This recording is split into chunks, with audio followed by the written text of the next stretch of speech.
Hello, welcome back my dear students. आज हम पढ़ेंगे प्रोग्रेशन। ठीक है, लेक्चर नंबर 4।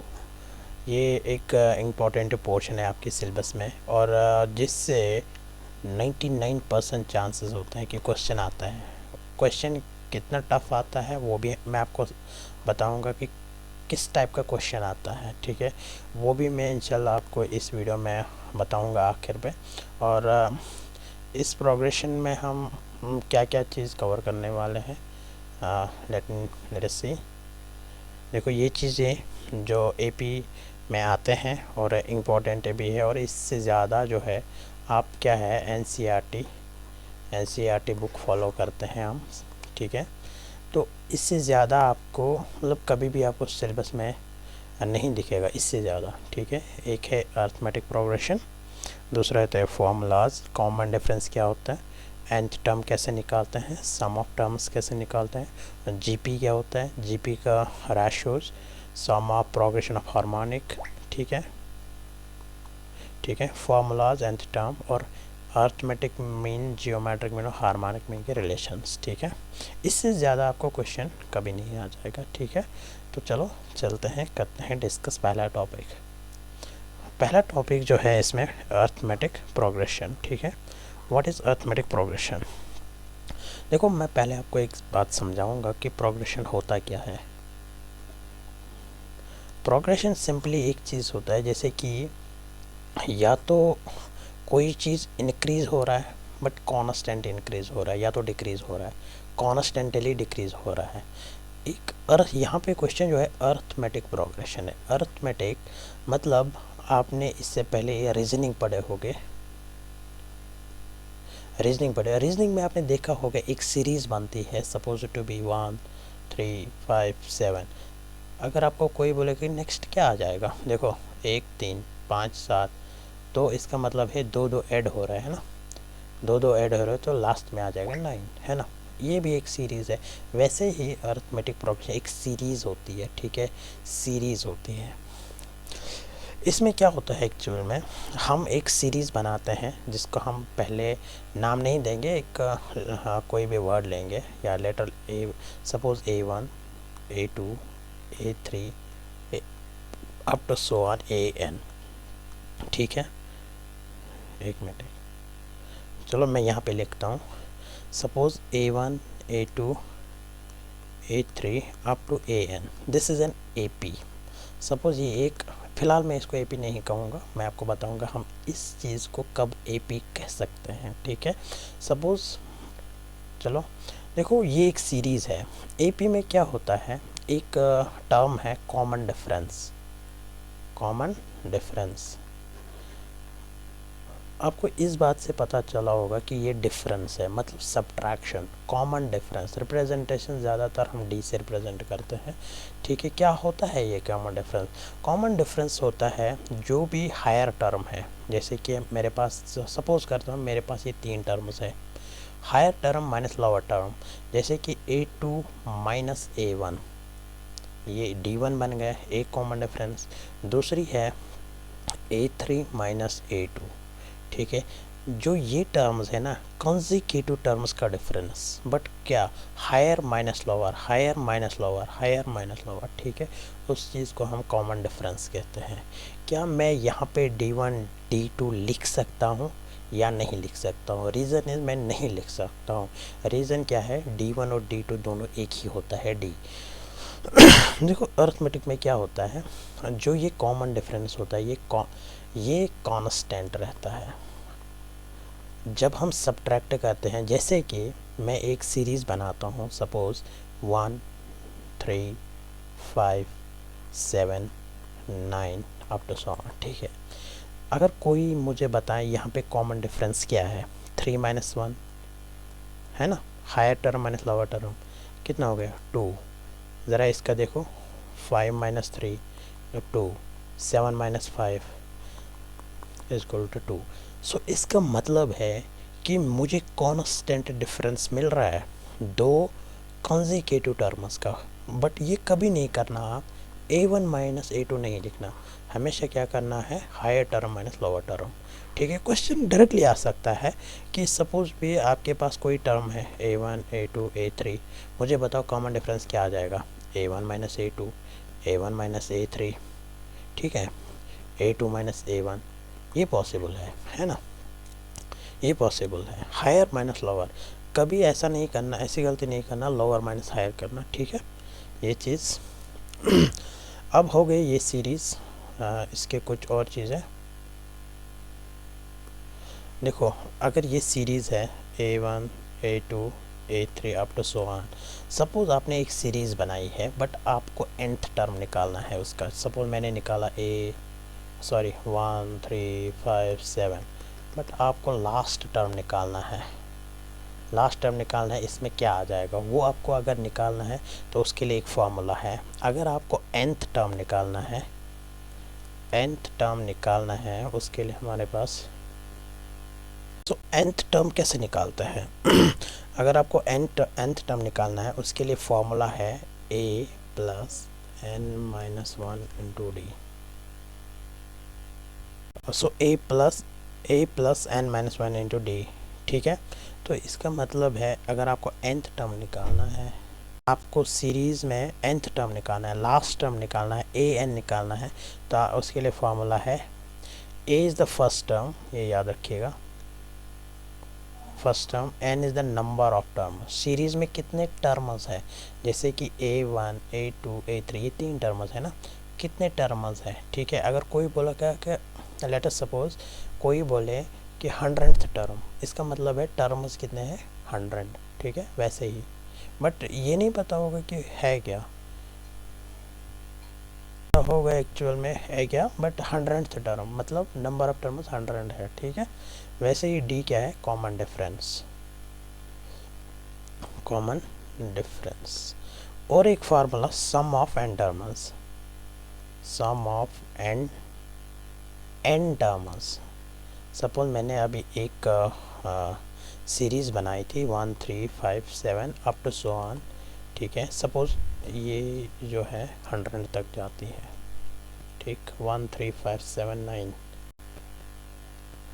ये जो है 100 1 3 5, देखो 100 तक है। सपोज अगर कोई बोले आपसे कि इनका सम निकालो, आप कब तक ये सम करोगे, 1 3 5 प्लस 7 प्लस 9 प्लस 11, तो इसमें पूरा दिन चला जाएगा, ठीक है, इसमें पूरा दिन लग जाएगा कि सम करने में, ठीक।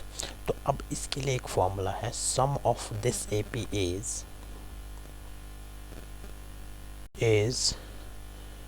n/2 2a plus n-1 into D, okay.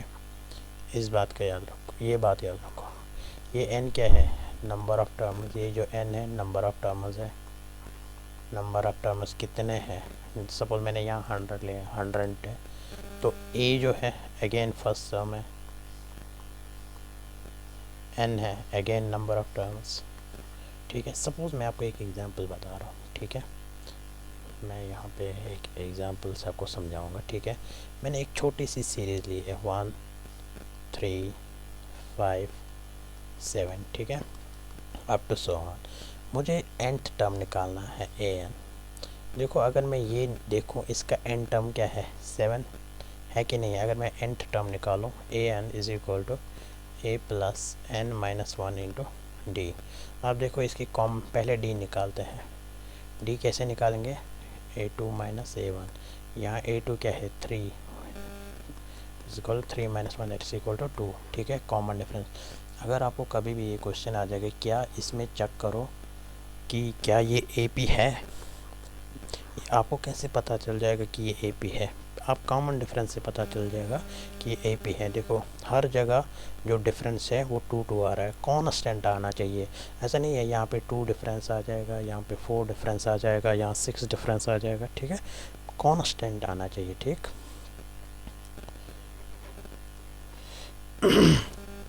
Constant आना चाहिए, ठीक।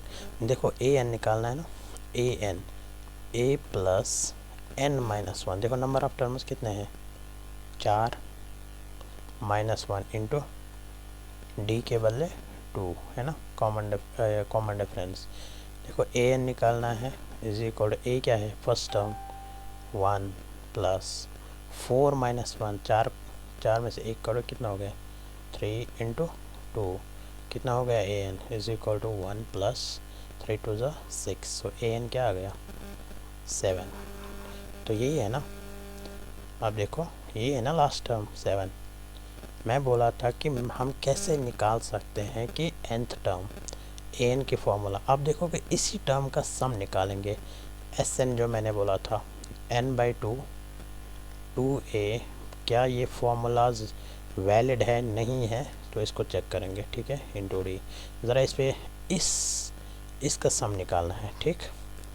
देखो मतलब ये तो छोटा है ना, ये 4 टर्म्स है, ये तो कोई भी निकाल सकता है, बट आप जब आपको 100 टर्म्स होंगे 400 टर्म्स होंगे आप तब कैसे निकालोगे, ठीक है ना।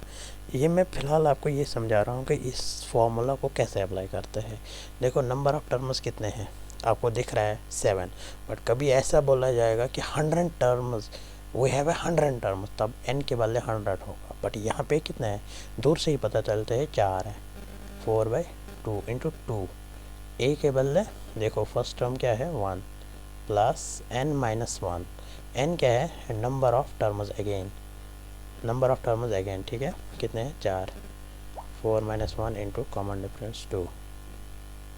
तो सॉल्व करो, 2 हो गया 2 ये क्या है इंटू 2 इंटू 1 है ना, ये तो 2 ही हो गया है, प्लस 4 में से 1 काटो 3 इंटू 2, ठीक है। तो ये हो गया 2 प्लस पहले इन ब्रैकेट को हटाओ, कितना हो गया 6, ठीक है। 2 6 प्लस 2 कितना हो गया 8, कितना हो गया 16, ये है ना 6, हाँ 16, आप इनका ऐड कर लो, 3 7 5 हो गए 12, 12 4 कितना हो गया 16, है कि नहीं है। तो हमारी जो फार्मूला है वो एक्यूरेट है, और मैंने आपको बोला इजी वे तो अप्लाई करना। तो हमारे पास जो सम आ गया 16, आप इजीली देख सकते हो, वेरीफाई कर सकते हो, इनका सम जो है 16 आ रहा है, ठीक। बेसिक कुछ चीज़ें रिगार्डिंग द अर्थमेटिक प्रोग्रेशन, ठीक है। अर्थमेटिक प्रोग्रेशन में कॉमन डिफरेंस याद रखो, और सम फार्मूला याद रखो, और ए एन याद रखो, ठीक है। ज़्यादातर इसमें इसी पे क्वेश्चन आते हैं, एपी पे क्वेश्चन आते हैं, ठीक है। और एपी को अंडरस्टैंड करो, एपी को हम कैसे पहचान सकते हैं, हम कैसे, ओके। तो ये चीज़ें आपको ज़रूरी, मैंने आपको जो बोला था कॉमन डिफरेंस ए एन सम, ये चीज़ें आपको ज़्यादातर याद रखना है, ठीक है। और इसमें सबसे इम्पॉर्टेंट चीज़ हाउ टू, मतलब इसको कैसे हम अंडरस्टैंड कर सकते हैं कि ये ए पी है, ठीक है। कॉमन डिफरेंस कांस्टेंट होना चाहिए, मतलब डी कांस्टेंट होना चाहिए, वो ए पी है, ठीक। चलो नेक्स्ट टॉपिक पे अब आता है हमारे पास जियोमेट्रिक प्रोग्रेशन, ठीक है। जियोमेट्रिक प्रोग्रेशन अगर हम इसको लिखेंगे, ये हम ऐसे लिखते हैं a r square up to so on a r is power n, ठीक है। ये एक जी पी है। What is G P? Geometric progression simply क्या होता है कि इसमें हम एक कॉमन टर्म डिफाइन करते हैं, common term that is common term नहीं, कॉमा रेशो। देखो उस पहले हमने एपी पढ़ा, एपी में हमने कॉमन डिफरेंस निकाला। आप देखो यहाँ पे कॉमा रेशो है, रेशो का मतलब डिवीजन होता है, सिंपल। तो यहाँ पे अगर मैं वैसे कि वैसे जहाँ हमने एपी में निकाला, एपी में हमने लिखा है A2/A1, सॉरी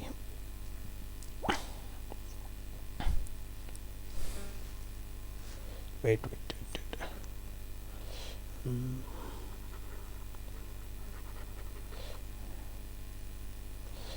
वहाँ पे हमने लिखा है वहाँ लिखा है कॉमन डिफरेंस, बट यहाँ पे कॉमा रेशो, वहाँ पे हमने लिखा था एपी में A2 माइनस A1, ठीक है, higher term minus lower term. But GP में क्या है, देखो जीपी में हम क्या करते हैं, जियोमेट्रिक प्रोग्रेशन में हम क्या करते हैं A2/A1। बट आप खुद समझे, higher term divided by lower term. अगर आपने कभी भी ऐसी गलती की है A1/A2 तो ये GP गलत हो जाएगा, तो ये आंसर ही आपको गलत आ जाएंगे सारे, ठीक है। तो इसका मतलब है GP अगर आप यहाँ पे निकालोगे, यहाँ पे निकालोगे, क्या है सेकंड टर्म AR, तो AR डिवाइडेड बाय A, तो क्या आ जाएगा, A कैंसिल, वो R आ जाएगा। अब देखिए यहाँ पे, क्या यहाँ पे फॉलो हो रहा है फिर से, AR square divide by AR, third term divide by second term, देखो A कैंसल, R एक R यहाँ पे कट जाएगा तो R रह जाएगा। तो मतलब यहाँ पे जो कॉमन रेशो है, यहाँ पे भी R है, यहाँ पे भी R है, इसके बाद भी R है, तो ये एक GP है। देखो वहाँ पे हम कॉमन डिफरेंस लिख रहे थे, बट यहाँ पे कॉमन रेशो है, कॉमन रेशो R आ रहा है, ठीक है। यहाँ पे ज़्यादातर हम डिफाइन करते हैं R से। अब क्या है, क्वेश्चन ये है आपको क्या निकालना है, सम ऑफ n टर्म्स, ठीक है। देखो वेट, इसको मैं थोड़ा सा एरेज करूँ,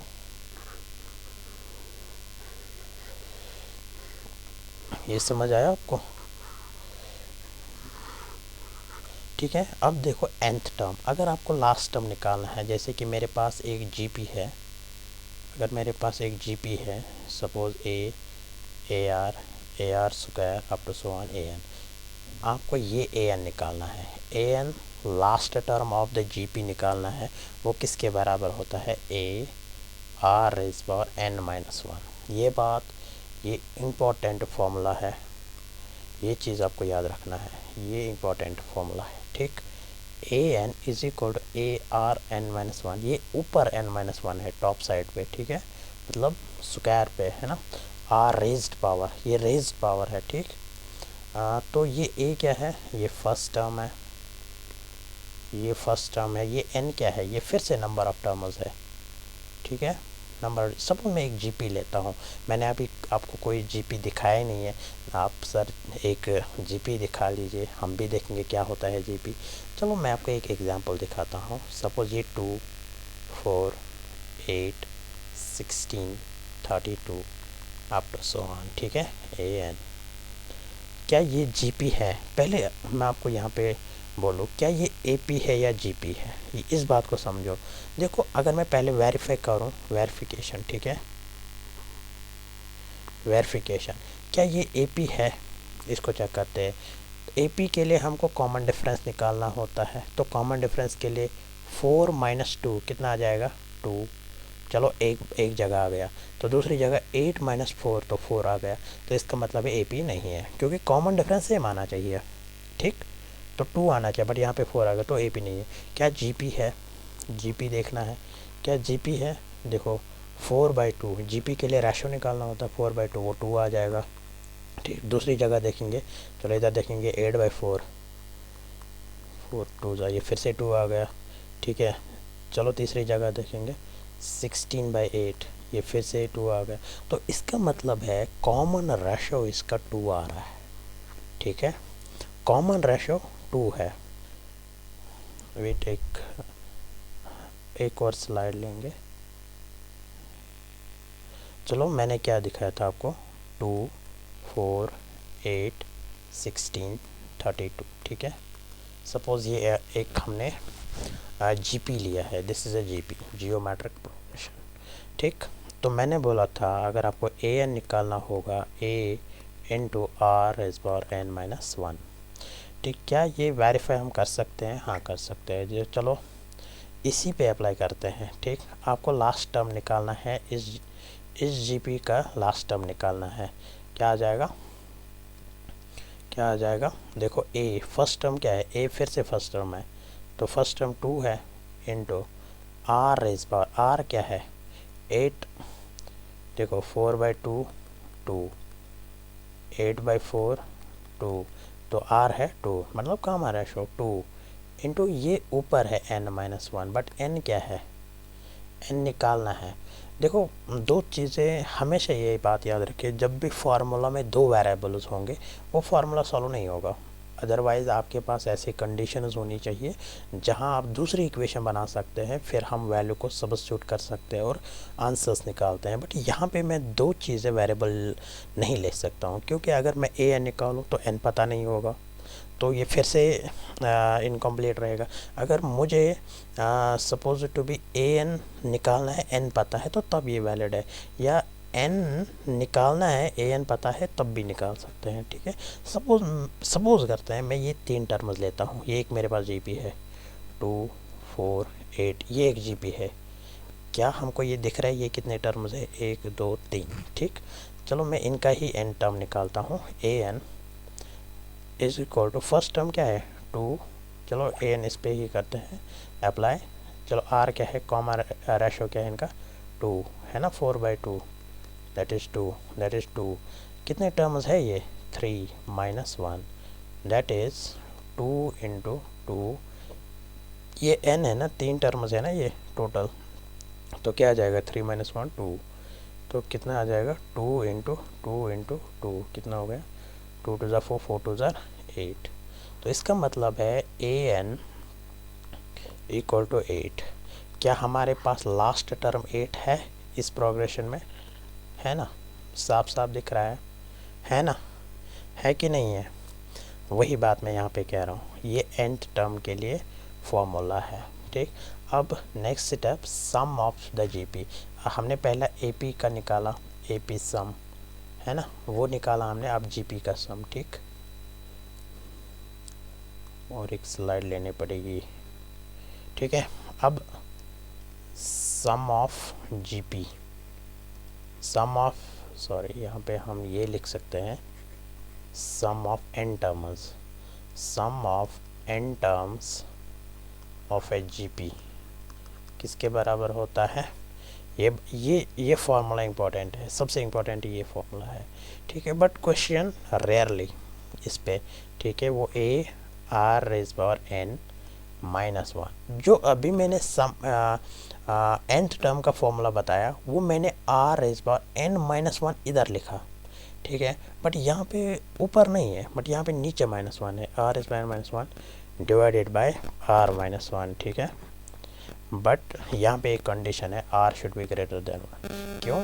क्योंकि अदरवाइज़ ये जो है नेगेटिव में चला जाएगा। ठीक है, सम नेगेटिव में चला जाएगा। ठीक, और एक फॉर्मूला है इसमें, अगर आप इसी को रीअरेंज अगर हम करेंगे, रीअरेंज थोड़ा सा करेंगे, तो हम ये भी लिख सकते हैं 1 - r raise power n divide by 1 - r when r should be less than 1। ठीक है, ये कंडीशन देखो, अगर r लेस देन 1 होगा, मतलब होना चाहिए, ग्रेटर देन 1 होगा तो ये नेगेटिव हो जाएगा। ठीक है, होना चाहिए लेस देन 1, मतलब कॉमन डिफरेंस लेस देन 1 होना चाहिए। यहाँ पे कॉमन डिफरेंस ग्रेटर देन 1 होना चाहिए, तब ये फॉर्मूला वैलिड है। ठीक है, ये बात समझ आ गया। तो और एक टर्म जो मुझे कहाँ पे बताना था, पहले मैं इसको कंप्लीट कर लूँ, इसके बाद मैं बता रहा हूँ। और इसमें हम इम्पोर्टेंट और एक फॉर्मूला एस एन के लिए, सम ऑफ ए जी पी, जो मुझे लग रहा है आपने कभी देखा ही नहीं है ना, तो कोई आपको ये फॉर्मूला बोलेगा। ये इतना इजी है, बट किसी को नहीं पता है, ये हमने वेरीफाई किया है। ठीक है, r into last term minus first term divided by r -1, इसको अप्लाई करना है। ठीक है, क्या है, last term minus first term divide by r -1। क्या ये वैलिड है? चलो सपोज करते हैं अभी हमने एक प्रोग्रेशन लिया है, अभी हमने एक जीपी लिया है 2 4 8। ठीक है, चलो इसी को ये बिट कॉम्प्लिकेटेड नहीं है। देखो एन टर्म्स है 3, ये 3 है, टोटल 3 टर्म्स है, कॉमन डिफरेंस है 2 रेज पावर 3 8 -1 7। ये तो इतना इजी फॉर्मूला है। चलो इस पे ट्राई करते हैं। देखो एस एन क्या है, देखो आर क्या है, कॉमन रेशो क्या है इनका 4/2 = 2, 8/4 2। ठीक है, तो 2 आ जाएगा। तो इस फॉर्मूला को मैं बोल रहा हूँ कि इसको अप्लाई इधर करो। 2 लास्ट टर्म क्या है, लास्ट टर्म है 8 माइनस फर्स्ट टर्म क्या है 2 divide by r -1 that is 2 - 1 that is 2। 8 - 2 कितना हो गया 6, वो क्या हो गया 12, 6 2 12। ज़रा इसको ऐड कर लो, कहाँ गई ये 8 4 कितने हो गए 12, यहाँ पे कहीं पे एक मिनट में गलती हुई है sir, R into last term, चलो S N is equal to R, कहाँ गई है आर, आर क्या है 2, सॉरी 8, लास्ट टर्म क्या है 8 माइनस फर्स्ट टर्म क्या है 2 डिवाइड बाय 2 माइनस 1, तो ये फॉर्मूला आ जाएगा 2 इंटू 8 माइनस 2 कितना हो गया 6, दैट इज़ अगेन 12।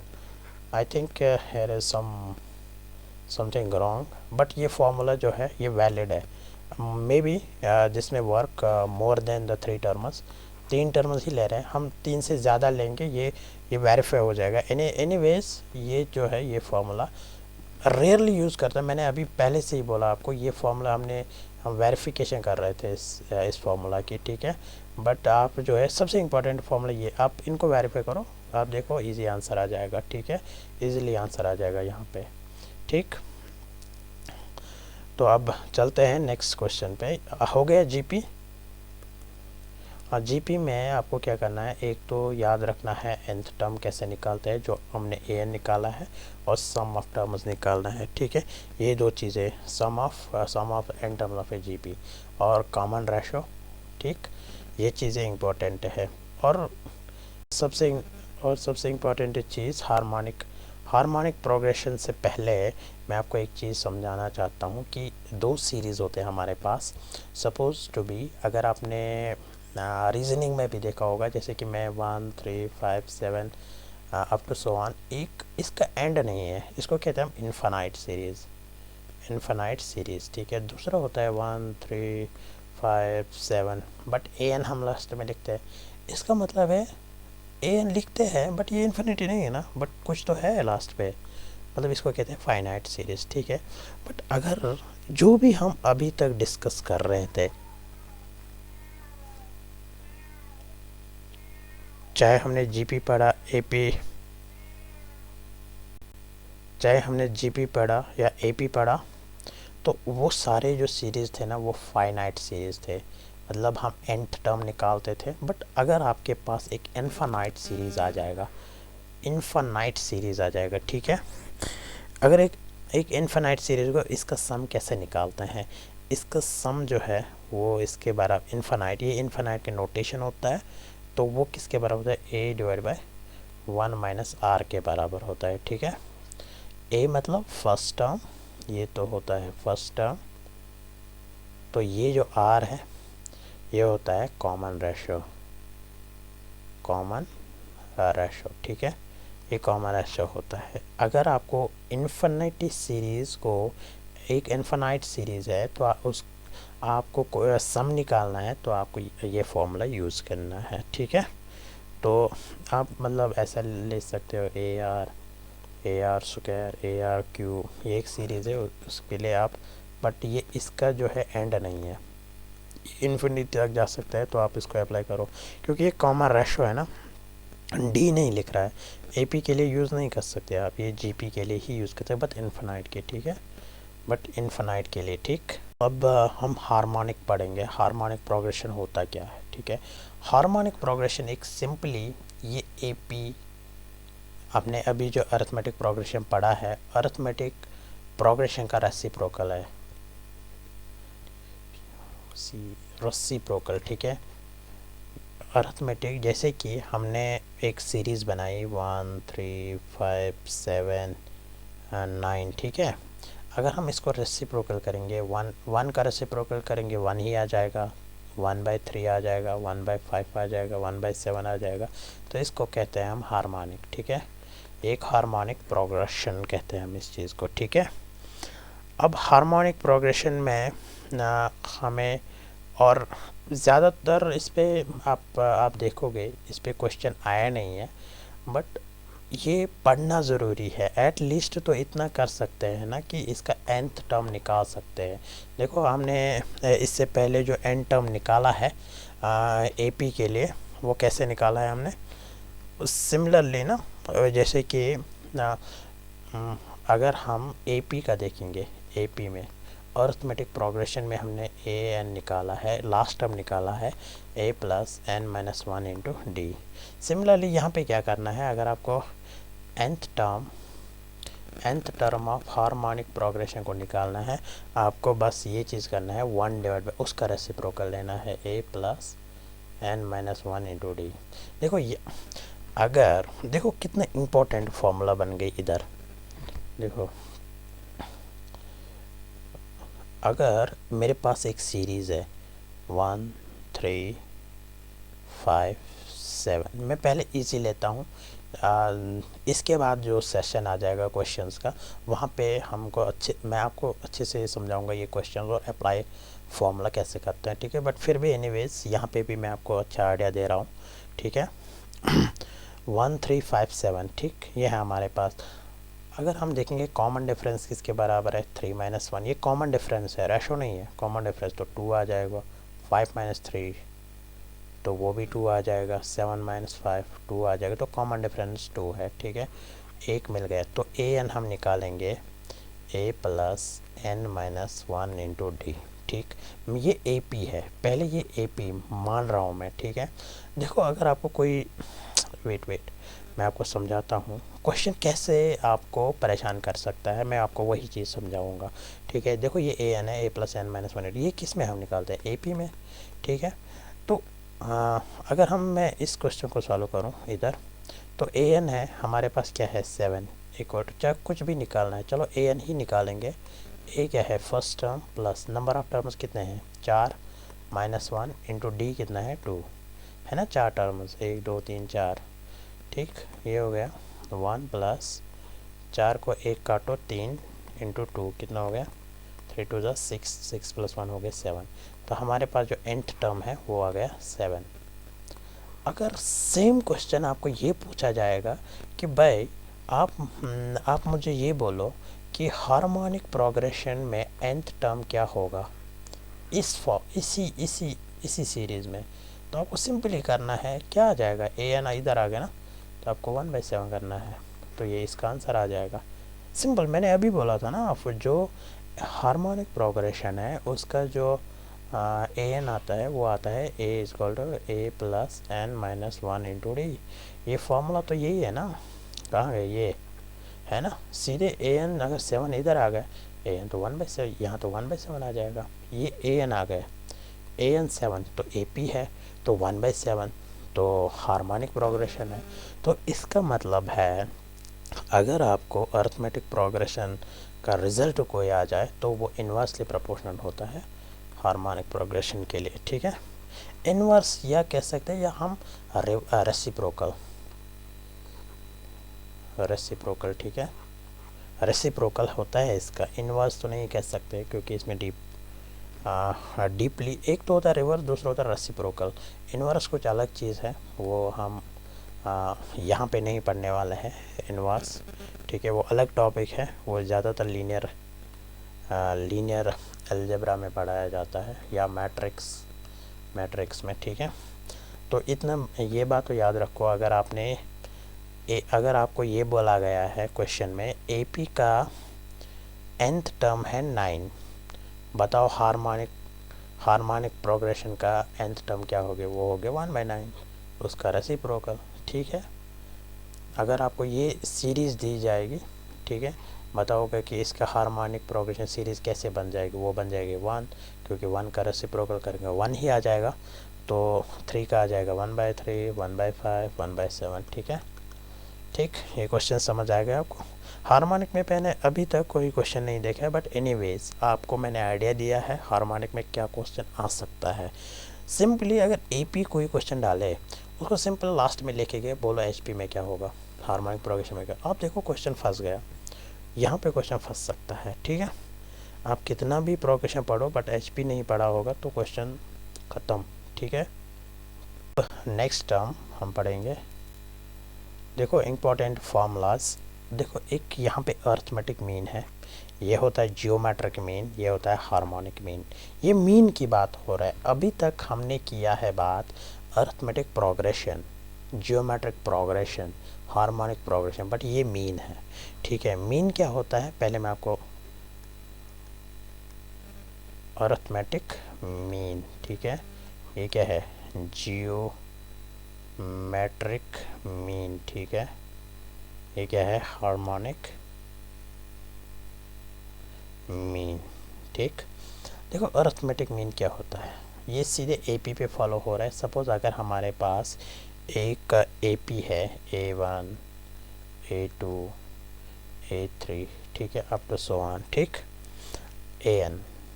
तो अगर कोई बोलेगा इसका मीन निकालो, arithmetic mean, arithmetic mean simply होता है A1 प्लस A2, इनका सम करो plus number of terms up to A3 up to AN divide by n। कितने टर्म्स है, n के, ठीक है। अब तो ये हो गए अरिथमेटिक मीन। अब आता है जियोमेट्रिक मीन। देखो अगर हमारे पास एक जीपी है, जियोमेट्रिक मैंने अभी बोला था A1 AR स्क्वायर, सपोज़ ये जीपी है। बट जियोमेट्रिक मीन अगर हमारे पास कोई भी टर्म है, सपोज़ करते हैं A1 A2 A3, अगर कोई बोलेगा इसका जियोमेट्रिक मीन क्या होगा, जियोमेट्रिक मीन सिंपली होता है अंडर रूट ऑफ जितने भी टर्म्स हैं A1 A2 A3 up to so on AN, उनको मल्टीप्लाई करना। सपोज मेरे पास 3 टर्म्स है 1 3 5। अगर कोई बोले इनका जीपी निकालो, जियोमेट्रिक मीन निकालो, ठीक है। सिंपली आपको क्या करना है, रूट ऑफ 1 इंटू 3 इंटू 5 कितना हो गया, रूट ऑफ 15। ये इसका आंसर होगा, ठीक है। ये क्वेश्चन आ सकता है, एक सीरीज़ है 1 3 5 4, ठीक है। एक सीरीज़ बोलेगा कोई इसका अरिथमेटिक मीन निकालो, क्या आ जाएगा आंसर, 1 प्लस 3 प्लस 5 प्लस ये क्या है 4। चलो 4 ही लेते हैं।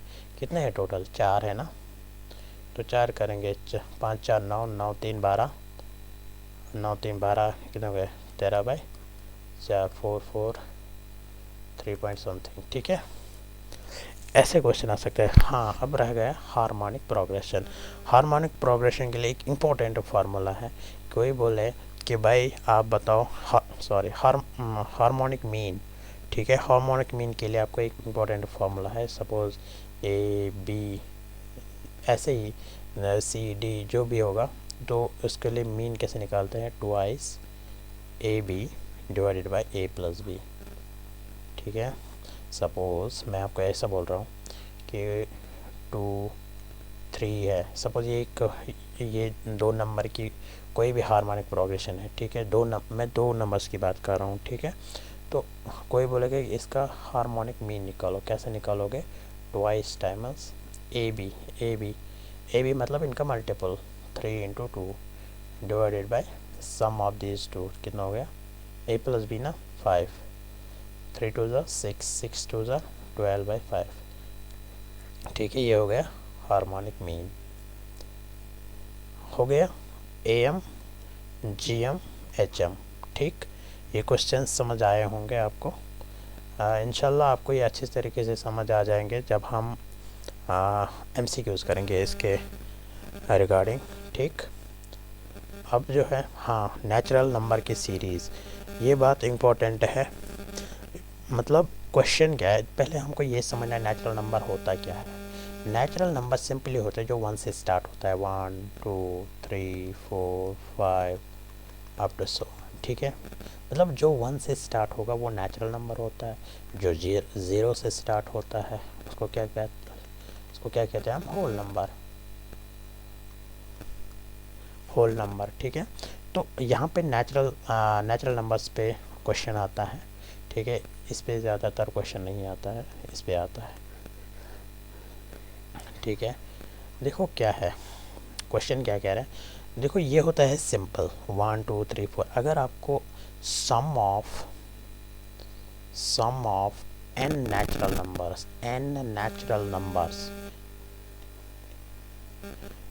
नंबर्स निकालना होगा तो किसके बराबर होता है, n into n plus 1 divide by 2, ठीक है। मतलब आपको क्या समझ आया इससे क्या समझ आया, जैसे कि मेरे पास 1 2 3 4 अप टू सो ऑन मेरे पास 100 है। मुझे 1 से लेकर 100 तक नेचुरल नंबर्स है, ठीक है। तो इनका सम निकालना है। सपोज़ मुझे इनका सम निकालना है, कैसे निकालूँ मैं, n क्या है, कितने टर्म्स है 100, ठीक है।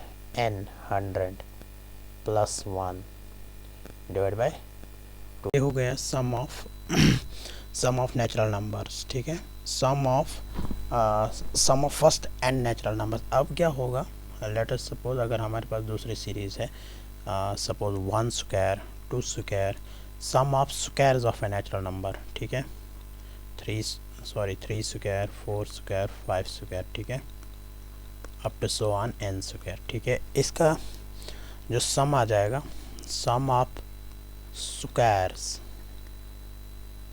ऑफ n नेचुरल नंबर्स,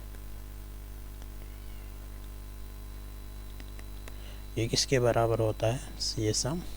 अगर आपको इनका सम निकालना होता है तो ये आ जाएगा बराबर n plus 1, n into n plus 1 2n plus 1 divide by 6, ठीक है। सपोज़ अगर आपके पास 1 स्क्वायर 2 स्क्वायर 3 स्क्वायर होगा, सपोज़ ये है, ठीक है, तो इसका मतलब है आपके सम ऐसे निकालोगे, n क्या है 3 है ना, लास्ट टर्म जो है n, ठीक है, n के बदले 3 लगाओगे यहाँ पे 3 plus 1 into 2 3 plus 1 divide by 6। इसको सॉल्व करके आपको ये सम आ जाएगा इसके सम के बराबर, ठीक है, जो सम 1 square plus 2 square plus 3 square के बराबर आ जाएगा। ये कितना हो गया, ये हो गया 1 प्लस 4 प्लस 9 9 4 13 14 आ जाएगा, ठीक है, ये भी आपको 14 आ जाएगा, ठीक है। तो अब आता है क्यूब। सपोज़ अगर हमारे पास क्यूबिक है 1 cube 2 cube 3 cube up to so on n cube, ठीक है, तो इसका सम जो है वो किसके बराबर होता है, n into n plus 1 divided bye 2 इसका होल स्क्वायर, ठीक है, इसका होल स्क्वायर ना कि होल क्यूब। देखो आपने एक चीज़ यहाँ नोटिस किया होगा, जो हमने यहाँ पे लिखा है n into n plus 1 divide by 2, ये इसके स्क्वायर के बराबर होता है, क्यूब है ना, इसके स्क्वायर के बराबर होता है। n है लास्ट टर्म होगी जो भी यहाँ पे होगा, suppose to be 1 2 3 up to so on, suppose to be 40 तक, 40 मतलब 1 क्यूब 2 क्यूब 3 क्यूब 40 क्यूब, ठीक है। तो यहाँ पे लास्ट टर्म है n है 40, ठीक, आप इसको यहाँ पे अप्लाई करोगे, जैसे कि इसमें n के बदले 40 डालोगे, 40 plus 1 divide by 2 whole square, ठीक है, ये आ जाएगा 40 इंटू 41 एंड डिवाइडेड बाई 2 का होल स्क्वायर होगा, ठीक है, 2 2 20 यहाँ पे स्क्वायर है, ठीक, यहाँ पे अंदर इसको सॉल्व करोगे 41 स्क्वायर, ठीक, ऐसा ये क्वेश्चन आ जाएगा। मतलब ये कितना सम आ जाएगा यहाँ तक, ये आपको इतना मिल जाएगा, ठीक। तो ये रहा टोटल, हमने अब समरी थोड़ा सा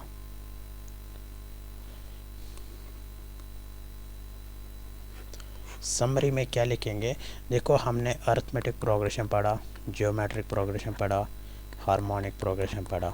इसमें जो है इम्पोर्टेंट टर्म आपको कॉमन डिफरेंस याद रखना है, इसमें कॉमन रेशो याद रखना है, और इसमें रेसिप्रोकल, क्योंकि ये इसका रेसिप्रोकल है, ठीक है। तो arithmetic progression an nth term sum, इसमें भी nth टर्म सम, और इसमें ज़्यादातर nth टर्म आता है, ठीक है। ज़्यादातर एग्ज़ाम में हमको नहीं मिला, बट सिंपल क्या करना है, AP जो है 1/HP होता है, ठीक है, इसका रेसिप्रोकल होता है। अगर आपको an मिला सपोज टू बी 6, बट अगर यही nth टर्म इन HP निकालना होगा वो 1/6 होगा, ठीक है, ये चीज़ आप याद रखें। और हमने इन्फिनाइट सीरीज़ पढ़ा है, इन्फिनाइट सीरीज़ को कैसे सम निकालते हैं, ठीक है। और हमने पढ़ा है AM arithmetic mean, geometric mean, harmonic mean, जैसे ये तीनों फॉर्मूला हमने डिस्कस किए हैं। तो ये चीज़ें आपके लिए एनफ है, मोर देन एनफ है, मैं आपको यही बता रहा हूँ, मोर देन एनफ है, ठीक है। इंशाल्लाह next lecture will be for next lecture will be for MCQs, ठीक है। थैंक यू वेरी मच, अस्सलाम वालेकुम।